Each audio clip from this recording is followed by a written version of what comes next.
டெல்லியில் உள்துறை அமைச்சர் அமித் ஷா பரபரப்பான பேச்சு.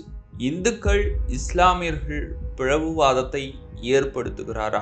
ஏன் இஸ்லாமியர்கள் மீது இவ்வளவு வெறுப்பு? இஸ்லாமியர்களுடைய மக்கள் தொகை அதிகரித்ததற்கு இதுதான் காரணம் என கட்சிகள் தேர்தல் வாக்குகளுக்காக ஊடுருவலை அனுமதித்திருக்கிறார்கள். அது சார்ந்து குற்றத்தை வைத்திருக்கிறார். என்ன சம்பவம், என்ன நடந்தது? தொடர்ந்து இந்துக்கள் இஸ்லாமியர்களை ஏன் பாஜக பிரிக்கிறது? இது சார்ந்த முழு விவரத்தை தான் இன்னைக்கு வீடியோல பார்க்க இருக்கிறோம். வாங்க வீடியோக்குள்ள போலாம்.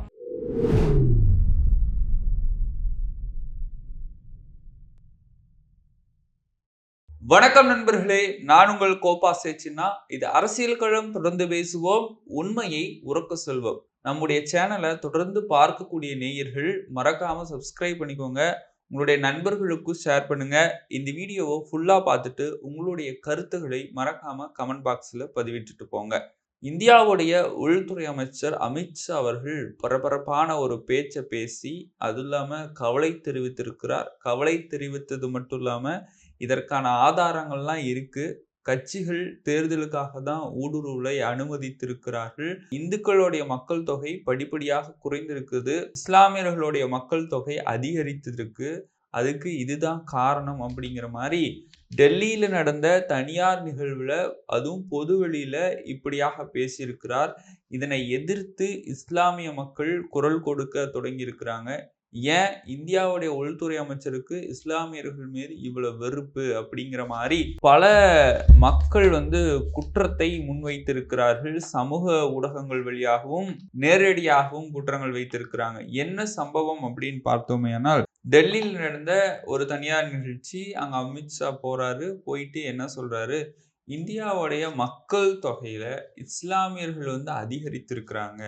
எப்படி அதிகரித்தாங்க அப்படின்னு பார்த்தோம்னா, கருவுறுதல் விகிதத்துல அல்ல, ஊடுருவல் காரணமாக அதிகரித்திருக்கிறாங்க.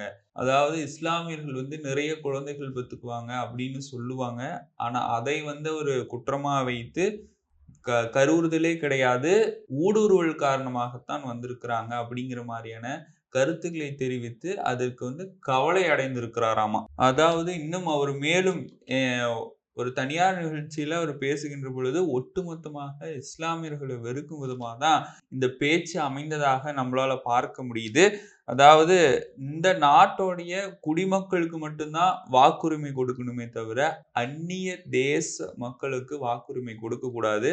அத உள்துறை அமைச்சகம் அவங்களை நீக்கிறது, இல்லைன்னா நாடு கடத்தப்படுவது, இந்த மாதிரியான சம்பவங்கள்ல ஈடுபடும் அப்படிங்கிற மாதிரி சொல்லி தன்னுடைய கருத்தாகவே அவர் முன்வைக்கிறது என்னன்னா, இஸ்லாமியர்களுடைய மக்கள் தொகை அதிகரித்து விட்டது, இந்துக்களுடைய மக்கள் தொகை குறைந்து விட்டது, அதனால நான் கவலை அடைகிறேன் அப்படிங்கிற மாதிரி அமித் ஷா அவர்கள் பதிவு பண்ணியிருக்கிறார். இப்ப இந்தியா அப்படிங்கிறது மதசார்பற்ற நாடு, மத சுதந்திரம் உள்ள நாடு. யாருக்கு எந்த மதம் வேணா பிடிக்கும், அந்த மதத்தை சார்ந்து எப்படியோ கூட எடுத்திருக்கலாம்ல. ஊடுருவல்னு ஒரு சொல்றாரு. இப்ப இருக்கக்கூடிய இந்துக்கள் எல்லாம் கிறிஸ்துவர்களாக, இஸ்லாமியர்களாக மாறிக்கொண்டிருக்கிறார்கள். அந்த மாதிரியாக கூட மாறி இருக்கலாம். ஆனால் இவர் எந்த ஆதாரத்தை வைத்து ஊடுருவல் அப்படின்னு சொல்றாரு? இதற்கு தான் சமூக ஊடகங்கள்ல எல்லாம் கேள்வி எழுப்புறாங்க. அப்போ உள்துறை அமைச்சகம் என்னாச்சு? பாதுகாப்பு படை என்னாச்சு?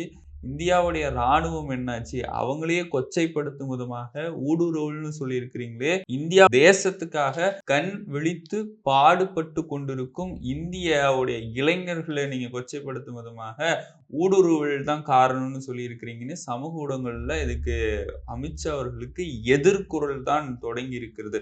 அந்த அளவிற்கு அப்ப பாதுகாப்புத்துறை அமைச்சகம் எங்க போச்சு? பாதுகாப்பு படை எங்க போச்சு? உள்துறை அமைச்சகம் இப்ப கேள்விக்குறியாகி இருக்கு. நீங்க தானே எல்லைகளில் எல்லாம் இருக்கிறீர்கள். அதை தாண்டி தானே ஊடுருவல் நடக்கும். அப்ப எப்படி நீங்க அனுமதித்தீங்கன்னு அமித்ஷா அவர்கள் பேசியதற்கு அமித்ஷா அவர்கள் வழியிலேயே கேள்வியை எழுப்பியிருக்கிறாங்க. இது முக்கியமான கருத்தா பார்க்கப்படுகிறது. மேலும் அமித்ஷா அவர்கள் ஒரு சில டேட்டாஸ்லாம் சொல்றாரு. என்ன சொல்றாருன்னா, ஃபர்ஸ்ட் இப்படி ஊடுருவல் என்ன, யார் அப்படிங்கிறதுக்கு அவர் ஒரு விளக்கம் கொடுக்கிறாரு. பொருளாதாரம் ரீதியாக வெளிநாடு, பங்களாதேஷ், மேற்கு வங்கம் இந்த மாதிரியான நாடுகள்ல இருந்து சட்டவிரோதமா இந்தியாவுக்கு வந்தவங்கள ஊடுருவல் அப்படிங்கிறாரு. அதுக்கப்புறம் இன்னொன்னு சொல்றாரு, பாகிஸ்தான், வங்கதேசம் இது போன்ற நாடுகள்ல இந்துக்கள் இருக்கிறாங்க. அவங்களுக்கும் இந்த நாட்டுல உரிமை இருக்குது அப்படிங்கிற மாரி சொல்றாரு. இது எத வைத்து சொல்றாருங்கிறதே நம்மளால கருத்து கணிக்க முடியல. அது அது மட்டும் இல்லாம அவரு டேட்டாஸ் அதாவது 1951ல இந்துக்களுடைய மக்கள் தொகை 84% இருந்துச்சாம். இஸ்லாமியர்களுடைய மக்கள் தொகை 9.8% இருந்ததாம். அதே 1971ல இந்துக்களுடைய மக்கள் தொகை 82% இருந்ததாம். இஸ்லாமியர்களுடைய மக்கள் தொகை 11% இருந்ததாம். 1971ல இந்துக்களுடைய மக்கள் தொகை 81% இருந்ததாம். இஸ்லாமியர்களுடைய மக்கள் தொகை 12.2% இருந்ததாம். அதே நேரத்துல 2011ல இந்துக்களுடைய மக்கள் தொகை 79% இருந்ததாம். இஸ்லாமியர்களுடைய மக்கள் தொகை 14.2% இருந்ததாம். இந்த மாதிரி டேட்டாஸ் அவர் பதிவிட்டு என்ன சொல்றாருன்னா, அப்படியே ஆண்டுகள் கடக்க கடக்க இஸ்லாமியர்களுடைய மக்கள் தொகை அதிகரித்துட்டே போகுது. இந்துக்களுடைய மக்கள் தொகை குறைந்து கொண்டே போகுது. அதை நினைத்து நான் கவலைப்படுகிறேன்னு அப்படி ஒரு டேட்டாவை குடுத்துட்டு, மறுபடியும் 2011ல கடைசியா இறுதியா எடுத்த டேட்டாவுல என்ன சொல்றாங்கன்னா, இந்துக்களுடைய மக்கள் தொகை அதிகரிப்பு வளர்ச்சியில இந்துக்களுடைய வளர்ச்சி ஆனது வெறுமனே 16.8% தான் இருக்கு. ஆனா இஸ்லாமியர்களுடைய மக்கள் தொகை வளர்ச்சியானது 24.6% இருக்கு. அப்ப கடந்த நான் 10 ஆண்டு 20 ஆண்டுகள் டேட்டா வச்சு தான் பேசுறேன். அமித்ஷா அவர்கள் சொல்றாரு, கடந்த 10, 16 ஆண்டுகளுடைய டேட்டாஸ் வச்சு தான் பேசுறேன். அதற்கான ஆதாரமும் என்கிட்ட இருக்கு. இதுதான் ஆதாரம். இஸ்லாமியர்களுடைய மக்கள் தொகையெல்லாம் அதிகரித்திருக்கு. அதுக்கு முக்கியமான காரணம் கருவுறுதல் கிடையாது. குழந்தை பெற்றுக்கொள்வது கிடையாது. ஊடுருவல் அப்படிங்கிற மாரி காரணத்தையும் சொல்லியிருக்கிறாரு. அதுக்கப்புறம் மறுபடியும் இப்ப மாநிலங்கள்ல நெறையா மாநிலங்கள்லயும் பல மாநிலங்கள் எங்கெங்கெல்லாம் பாஜக ஆளுகிறதோ அந்த மாநிலங்கள்ல மட்டும் குறிப்பா இஸ்லாமியர்கள் வளர்ச்சி அடைஞ்சதா சொல்லப்படுறாங்க. அசாம்ல 29.8% வளர்ச்சி பெற்றிருக்கிறாங்க. இது ஊடுருவல் இல்லாம சாத்தியமே இல்ல அப்படிங்கிறாரு. அப்புறம் மேற்கு வங்கத்துல 40%க்கு மேல, எல்லை ஓரங்கள்ல 70%க்கு மேல இதெல்லாம் ஊடுருவல் தான் காரணம் அப்படின்னு அமித்ஷா கடுமையான விமர்சனத்தோட இஸ்லாமியர்களோட வெறுப்போட அதை பதிவு பண்ணியிருக்கிறாரு அப்படிங்கிறத நம்மளால பார்க்க முடிகிறது. அடுத்து இதற்கு இந்த ஊடுருவல்கள் எல்லாம் வராங்கல்ல வெளி மாநிலத்தவர்கள் இங்க வர்றதுக்கு கட்சிகள் அடைக்கலம் குடுத்துருக்காங்கன்னு எந்த கட்சியை குற்றம் சாட்டுறாருன்னு தெரியல. பொதுவா கட்சிகள் தான் அடைக்கலம் குடுத்துருக்காங்க அப்படிங்கிற மாரி கட்சிகளையும் குற்றம் சாட்டியிருக்கிறாரு. அதுக்கப்புறம் இன்னொரு விஷயத்த சொல்றாரு. குஜராத், ராஜஸ்தான் மாதிரியான மாநிலங்கள்ல ஊடுருவல் நடக்காது. அங்க பாஜக ஆட்சியில் இருக்கு. பாஜக ஏன் அங்க மட்டும் தான் ஆட்சியில் இருக்கா? மற்ற மாநிலங்கள்ல இல்லையா? அசாம்ல இருக்கு, மகாராஷ்டிராவுல இருக்கு, பீகார்ல கூட இருக்கு.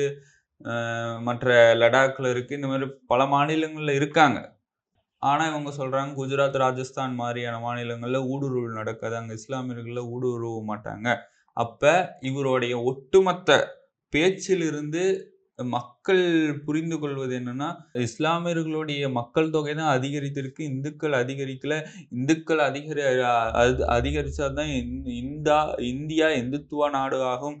அதாவது மதத்தை வைத்து மட்டுமே அரசியல் நடத்தக்கூடிய நோக்கத்துல தான் இவரு பேசியிருக்கிறாரு. இந்த பேச்சு இன்னைக்கு மக்களால் வரவேற்கத்தக்க கூடிய பேச்சாக இல்ல. அனைவராலும் எதிர்க்கக்கூடிய பேச்சாக மாறி இருக்கிறது.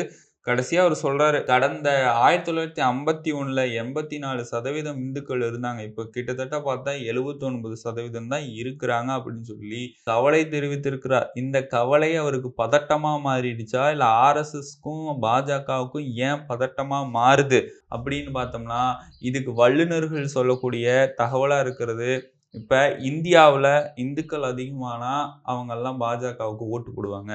ஏன்னா பாஜக இந்துத்துவா கொள்கை அதை வைத்து அரசியல் நடத்தி கொண்டிருக்கிறாங்க. பொதுவாக வலதுசாரிகள் எல்லாமே கடவுள் நம்பிக்கையின் பேரில் பாஜகவுக்கு ஓட்டு போடுவாங்க. அதே இஸ்லாமியர்கள் மற்றும் கிறிஸ்தவர்கள் எல்லாம் அவங்களுக்கு பாஜகவுக்கெல்லாம் ஓட்டு போட மாட்டாங்க. இவங்களுடைய மக்கள் தொகை அதிகரிச்சிருச்சுன்னா நம்ம பாஜகவுக்கு ஓட்டு கிடைக்காதே அப்படிங்கிற ஒரு கவலையை தெரிவிக்கிற விதமா தான் இஸ்லாமியர்கள் மேல ஒரு வெறுப்பை காட்டுற மாதிரி பேசியிருக்கிறாரு. இவர் மட்டும் பேசுனது இல்ல. பாஜகவுல இருக்கக்கூடிய ஒட்டுமொத்த தலைவர்களே இஸ்லாமியர்களுடைய வெறுப்பை தான் போதிக்கிறாங்க அப்படிங்கிறத சொல்ல முடியும். இமந்த பிஸ்வா சர்மா எங்க போனாலும் இஸ்லாமியர்களை பேசுவாரு. அதே மாதிரி ஆர்எஸ்எஸ் பின்புலத்தில் வரக்கூடிய ஒரு குறிப்பிட்ட துறையில இருக்கிறவங்க எல்லாமே இஸ்லாமியர்களுடைய வெறுப்பை தான் பேசுறாங்க. அதனால இஸ்லாமியர்களும் இங்கு வாழ வந்தவர்கள் கிடையாது. இங்க வாழ்ந்து கொண்டிருப்பவர்கள் தான். மதம் அப்படிங்கிறது யார் எந்த மதத்தை வேணாலும் கடைபிடிக்கலாம். எந்த நேரத்தில் வேணாலும் எந்த மதத்திலிருந்து மாறலாம். இந்தியாவுடைய அரசியலமைப்பு சட்டம் கொடுத்திருக்கு. மத சுதந்திரம் கொடுத்திருக்கு. அதனால அமித்ஷா அவர்கள் பேசினது கடுமையா நடவடிக்கை எடுக்க வேண்டும்னு இஸ்லாமிய மக்கள் எல்லாம் கோரிக்கை வைத்திருக்கிறாங்க.